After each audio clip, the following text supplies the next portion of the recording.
ঘরে ঘরে এখন বিএনপির নেতা।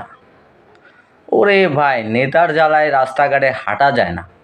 ওই জায়গায় মিটিং, সেই জায়গায় মিটিং, এই সামনে পিছনে সব জায়গায় মিটিং, ভাগাভাগি, কানাকানি, কে কোন পদ পাইব, কে সেক্রেটারি সভাপতি হইব, কে মেম্বার চেয়ারম্যান হইব, কে এমপি মন্ত্রী হইব, কে কাউন্সিলর হইব, কে কোন পদ পাইব, কে কোন পদ নিব, এইয়া নিয়ে ভাই হানাহানি, ঝগড়া, মারামারি, কিলাকিলি, কুচ্ছাকুচ্ছি অবিরাম চলতে আছে।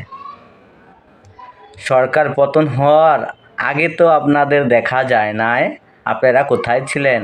ইন্দুরের গথে। এখন আপনারা কোত্থেকে আইছেন? এই আপনাদের কারণে আপনাদের মতো হাইব্রিড, ছেঁচড়া, টোকাই, খয়রাতি, গরিব, ফকিন্নি নেতাদের কারণেই আজকে যারা ত্যাগী নেতাকর্মী তারা অবহেলিত, তারা সম্মান পায় না।